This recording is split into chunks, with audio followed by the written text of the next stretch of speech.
myself, wow, you know, like, how am I going to have enough energy to do this? And then all of a sudden, it's like I said before, you become part of this thing, Well, something and that it's happened with you. and it generates all this. You're just renewed somehow, you know. And all of a sudden, you get the energy and you get everything that you need. And Because I've always wondered that, you know. I mean, Yeah. that Friday you were on a dialysis machine. yeah, You know. yeah, But once you got behind the drums, it's a whole different thing. that yeah. was it. And I think that's the wonderful thing about music, you know. I don't think anyone that's really serious about music says to themselves when they go to bed at night, well, man, I've got it down now. I know all about music, you know. You never know all about music. It's like the sea, you know. There's always something to discover. Oh, I love the sea. I'm so Yeah. glad you thought of that. It Yeah. is. It's just this. It's like here we are just going. This little. How can I put it? It's a playground for Yeah. me. It's just all these things. There's so much to learn. Sure. I think that when you try to compare certain things, like, look, we're going out into space, we're taking pictures of Pluto with probes and everything, and yet we have a place like the Amazon jungle and the sea and things right here that there are certain spots in the sea we don't have any kind of equipment to really get down there and, you know, see what's really happening down there, because there's too much about it that's unknown yet, and you know, we just can't do it, you know. And how about the human body? Oh, amazing. You know, It's how amazing. little I feel we really know. And kinetic energy has always intrigued me, because I think there's some validity to kinetic energy. A lot of hype goes on in regards to it, but when you see somebody actually push a pencil across a table, I saw these Changes that you're playing, and there's so many possibilities that you can do. That's what I was. That's Possibilities, What you know. they're almost limitless. That's what's. Yeah, limitless possibilities. Because I don't think you have that with rock and roll. I could be wrong. See, because I don't know enough, but that's the way I feel about rock. Okay, and I saw the new wave guys. We used to promote them, and they would infuse like these Latin fellows. Gus Santaella, his last name is always the kind of difficult for me. But Gus was innovative, and he was Argentinian, and he wanted to incorporate, you know, that into the. We're rolling. I'll let you know. Okay. We're rolling. Okay. Hold it. Just that. Well, you know, I had the great pleasure of being with Carmen McRae for a long time, and I learned a lot from Carmen about music and different things, just things, you know. And one of the beautiful things about playing for Carmen McRae was we would get booked opposite really wonderful people like Duke Ellington and his orchestra and Miles Davis, and, you know, like we play a jazz festival and there'd be all this wonderful music there. Right. You said Miles came and sat in one time. Yeah. Oh, it was wonderful. Yeah. I mean, all those experiences were absolutely wonderful. Well, one comes to mind that's kind of funny. We were playing at the Village Gate in New York, and the person that booked her opposite John Coltrane's group at that particular time, when he had the 4 drummers and, you know, all those horn players, and, you know, was that an experience to hear that live every night. You know, it just sounded like this wave of music that was just overwhelming. You know, all these guys were just playing everything they could play at once, you know. Have you ever heard that? Or have you ever heard any of that music? It's like, boy, if that doesn't get to you, you're dead. You know, I mean, it does something to you. I actually registered fear at one point. I was backstage, and I heard this wave of sound, you know. So anyway, I'm back there, and we're supposed to go on next, you know. So I'm back there, and I'm listening to this music, and I'm thinking, God, that's incredible, you know. And like the whole place was just vibrating with the sound. And Carmen has her dressing room door open about that much, and she's trying to get my attention. And she's going, Frankie, come here, you know. So finally I saw her, and I had to go behind, like, where the 2 curtains hang, and they're up on the stage. Well, it was so loud at one point, which I'm telling you, it was overwhelming. It was like, whew, you know. So anyway, I get to Carmen's dressing room, and I see her mouth moving, but I can't hear anything, you know. So finally she grabs my head, and she gets me real close, and she says, what do you think of that, Frankie? What do you think of that, you know? Now, how am I going to tell her what I think of that? literally, really, right there. Oh, yeah. So I said to her, the first thing that came to my mind, and I used to love to break her up, you know. I looked at the direction that they were playing, and I looked back at Carmen and I said, I think someone should tell their parents. You know? And she just completely broke up, and it took all the tension off. Because I knew what her concern was. How are we going to follow that? You know, with grenades and bombs? I mean, Yeah. you know. Right, we're going to have to come in with tanks. Yeah, what are you going to do Yeah. after that? It was just overwhelming. So. Although, I suppose with Carmen coming in, that would be like everybody could just kind of go, Oh, here it is, relax, yeah. maybe. Some of the people were real surprised too that they booked those two, different kinds. Now that's It's kind of a good sort of a okay. nice Now thing when to when do. you And when you it's, walk away from contrast. that, the real truth of the matter is it's both jazz. I mean, she's a jazz singer, and that was a jazz band, certainly a jazz band, John Coltrane, and what they were doing. And so and you know what, I personally felt that was really valid, a lot of the stuff that they did, because, somehow music throughout the ages has always represented something slightly ahead of what's going on here. You know what I'm saying? Music has always been innovative, like if you read about any of the great writers and artists, right, didn't they at one point think Bach was nuts because he wanted to... Oh, yes. Okay, didn't they Doesn't think... work. Yeah, right, and Stravinsky and all, tried it, right. Personalities. They went, now, wait a minute, man, this guy's gone too far, Okay, there are people like that today that will tell you, well, I don't like that particular music because these guys are too far out, man. Where's the melody? I can't find anything in there that I can feel content with, or that's satisfying, or you know what I'm saying? I understand. They don't understand it, so they just simply say, I don't understand that. I don't. Well, I think the real honest ones just say, I don't understand that. And then that's there's the the other truth, people really, isn't that it? just put it down and say, Right. that's junk, man. That's those guys are all just blowing their brains out, and they don't. It's because they don't understand it. But Frank Severino, I personally, you know what I like? If I don't care if it's rock and roll, jazz, Hawaiian band, Western music, country Western, any of it. If I can get something out of it, not one thing that is real important to me. If somebody's singing, I like to understand the words and what they're singing about. Now, if a guy's just yelling things and I can't hear, and I hear real well, if I can't hear what the words are, I miss the whole message of what the tune is. And a lot of times if I hear certain bands that, especially those real high energy, loud things, I must be missing a lot because I don't understand the words. And then so you just wipe the words off totally. Now you're left with the music.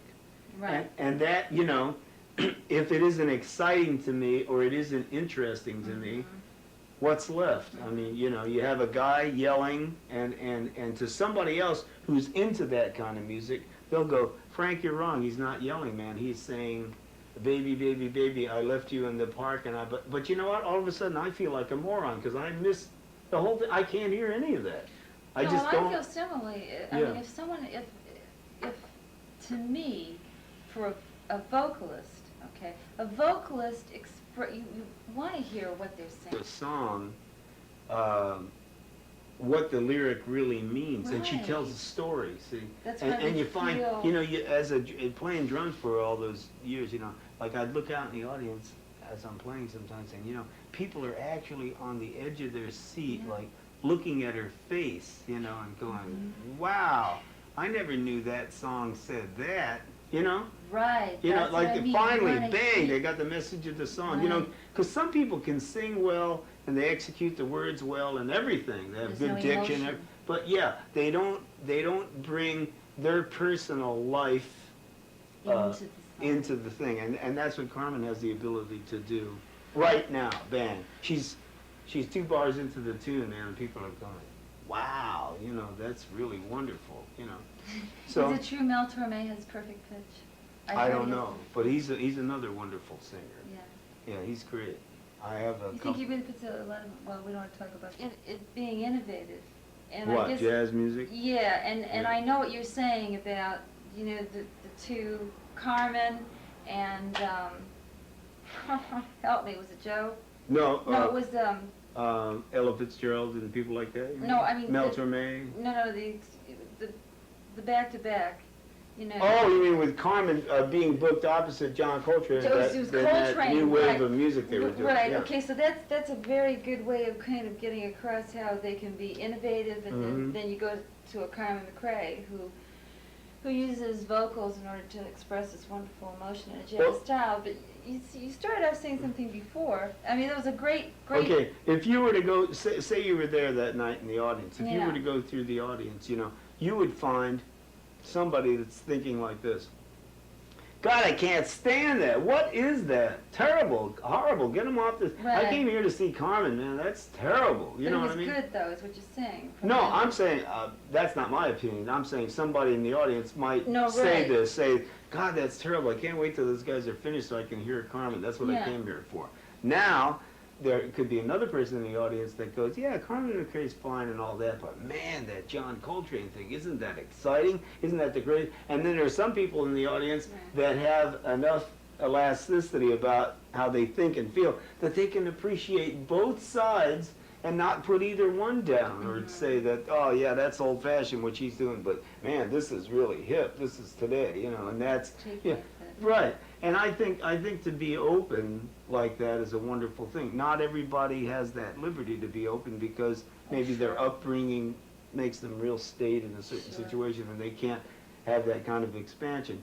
But I think it's good to listen. Like, I thoroughly enjoy a good country western band if it's good. You know, if it's I do valid, too, you know, if it's I like good. it. I like it a lot. I do too. You know. But it's got to be good. It's got to be good. Just like Really. I know when guys play jazz and it's not honest and valid, it gets real boring immediately. You know, you don't hear any excitement in it. You don't hear any innovative anything. It's just like a dead music. And yet it's jazz music. And somebody might say to me, hey man, what do you mean? You're a jazz musician. Don't you dig that? I go, no, because sometimes it's really happening and sometimes it isn't. And this is one of those times when it isn't. Or And they'll is put the that wrong... question usually coming from somebody who is a non-musician or not a jazz musician? Well, Carmen Like, McRae does it said something to me one time that I think is very valid. She said, you know, you can be real far out and play all the neatest chords and sing the hippest songs with the hippest lyrics and do all of that. And if you can't communicate to people with it, it's dead.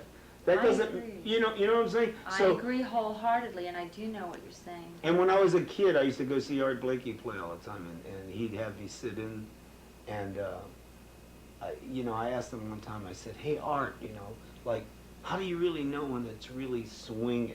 I mean, that's a typical question of a kid, Yeah. And he said, it's easy, Frank. He said, you just look out in the audience, and if everybody's going like this, it's swinging. It's swinging. And, and I think young musicians worry about stuff like that. Why? Like, I don't know, because I think, like, for instance, my son has a set of drums, and he likes to play to rock music and stuff like that. Well, it's real important for him to play that cascade of tom-toms that he has and go, and he wants to do it real accurately and everything. And yet that particular musical statement has been made from practically every rock drummer that sat behind a set of drums. Sure. And yet that's something like to the beginner that establishes with them, like, that's how this stuff goes. Right, You know what I'm saying? It's the groundwork. And I mean, who's to say that in a few years he won't be taking it that much further? But he really genuinely enjoys it, That's And right. so That's one day I important. was just telling him, I said, everything that you can play, Randy, try to play it as soft as you can possibly play it, but don't give up the feeling. Just play it in volume soft. And then play it as loud as you can play it and really get like a physical feeling from it. And then have that command when you sit behind the drums. You can play with the same intensity, but like they say in jazz, it's burning, but it's burning like on a real, down heat. here, like a simmer on the stove. Yeah. Like that's where all those expressions come from. Like, you guys were really cooking. You know, when something's Yeah. cooking and it's right, you don't put it on the stove and burn it immediately. Yeah, you It's let it simmering, simmer. man. It's like sauce, you know. With each hour of brewing or, you know, baking or Yeah. simmering, it's Get some more taste. right, exactly. Yeah. And so I think in every music we have that, you know, but it's just that in a jazz music, to me, because I'm jazz oriented, it's so obvious, you know. A singer might say a certain word a certain way and bring something to the music, and maybe she's saying words or he's saying words, but it sounds like a horn, where it has that feeling about it. Like, they could be playing a trumpet, but they're not, they're singing. But you get that feeling like they're playing a Of an horn. instrument, Yeah, particular. and it's universal. You can play it for somebody in India that doesn't understand English, and they'll get, if they have that kind of an ear that appreciates that, they'll think, I think that's why we're so successful in other countries. The jazz music is really a universal language. People just like it. And boy, when they like it, it's like anything else. I mean, they just can't get enough of it. I remember the first time I heard jazz, I thought, God, that sounds fantastic, man. I want to. I just want to hear more and more and more of it. And how old were you? Can you remember? Yeah, I think I was about maybe 12 or something like that. 13. Okay, and you were playing the drums. This is what I want to Yeah. ask you: how you evolved into the jazz musician? Well, who was a friend of such mine. a great jazz musician. A friend of mine played a record for me, and it was Miles Davis with Philly Joe Jones and Paul Chambers It's a good and way to Red start Garland. off. Yeah, and I heard that, and it's I can't even explain it to you. I mean, the first time I heard that, whew,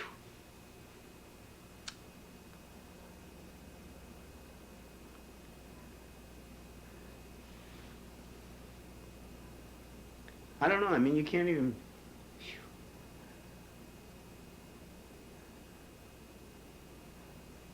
Percy Heath said the best thing I ever heard. He said, when I heard jazz, man, the cats that were playing, he said, I said to myself, those cats know something.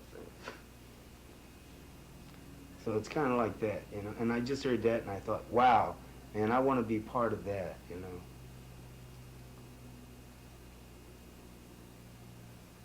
Cut. No, I mean that's great. I love it.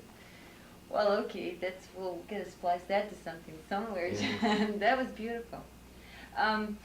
Okay, now I'm going to bring this up. Okay. We can pass over it. No, go ahead. But you know, your dad mentioned. No. Okay. And we're going to get more. And I don't want you to get worn out. No, I'm fine. I'm going to eat, take a nap, and go to work. That's what I'm going to do whenever we're finished I here. just want to bring up the fact that you're not limited to the drums, that you do play Oh, guitar, and you do yeah. play piano. Yeah, I play guitar. I used to play piano by ear when I was a kid, and then when I started going on the road with bands, the availability